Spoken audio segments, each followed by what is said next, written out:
नमस्कार दोस्तों, स्वागत है एक और नई कहानी में। कहानी है ज्ञान की कहानी। एक व्यक्ति था, उसके गुरु एक सन्यासी थे। वह व्यक्ति दुनियादारी से ऊब सा गया था। वह अपने गुरु की तरह दुनियादारी छोड़कर सन्यासी बनना चाहता था।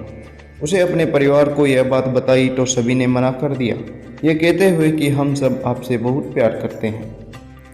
फिर उसने अपने गुरु को यह बात बताई, परंतु साथ ही कहा कि उसका घर परिवार, बच्चे और पत्नी उसे संन्यास लेने नहीं दे रहे हैं, क्योंकि वह उससे बेहद प्यार करते हैं। गुरु ने कहा, यह किसी भी सूरत में प्यार नहीं है।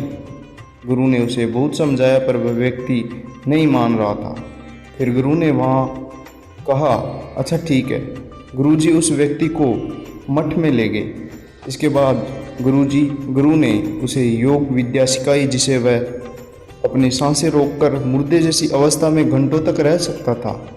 यह सिखाने के बाद गुरुजी ने उसे एक योजना बताई और उसे घर भेज दिया। दूसरे दिन वह व्यक्ति अपने घर पर मुर्दा पाया गया। परिवार के सारे लोग इकट्ठे हो गए। सभी रो रहे थे, विलाप कर रहे थे। वहीं उसकी पत्नी सबसे ज़्यादा दुखी हो रही थी। पूरे घर में कोहराम मच गया। सभी की आंखें नम थीं। वह व्यक्ति मुर्दा अवस्था में था, मगर योग अभ्यास से आसपास के माहौल को महसूस कर सकता और सुन सकता था। उसे बड़ा सुकून मिला कि उसका परिवार उसे कितना प्यार करता है। अंततः उसने संन्यास का इरादा त्यागने का फैसला कर लिया। कुछ ही देर बाद उस व्यक्ति के गुरु यहाँ पहुँचे। गुरु ने सभी को शांत किया और शीशे के पड़े शव को देखा। कुछ देर शव को देखने के बाद उसके परिवार वालों को कहा, इस शव में जान फूंका जा सकता है। इस व्यक्ति को मैं अपनी विद्या से जिंदा कर सकता हूँ। यह बात सुनकर करके सभी लोग बहुत खुश हो गए। सभी को एक उम्मीद की किरण नजर आ रही थी। फिर सभी ने उस सन्यासी से कहा, तो आप यह काम जल्द से जल्द करिए। इस पर सन्यासी ने कहा, एक समस्या है। इस कार्य के लिए परिवार के किसी अन्य सदस्य को अपनी प्राण त्यागना होगा।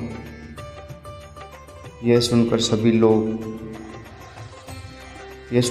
लोगों की सांसें रुकी की रुकी रह गई।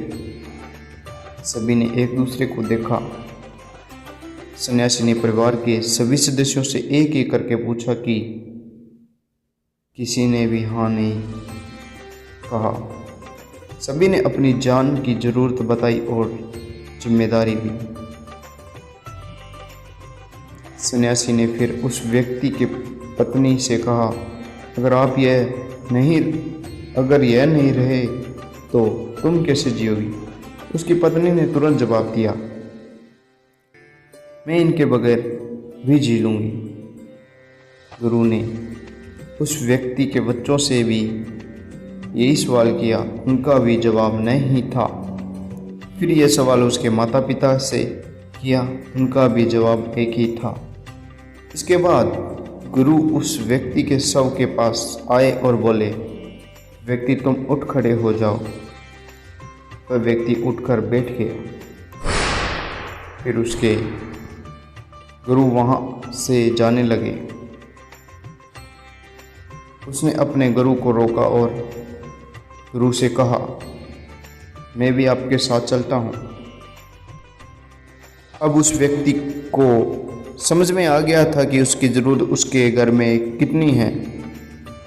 अब वह एक पल भी अपने घर में नहीं रुकना चाहता था। इससे हमें यह सीख मिलती है कि आपके होने न होने से किसी पर ज़्यादा कुछ असर नहीं पड़ता।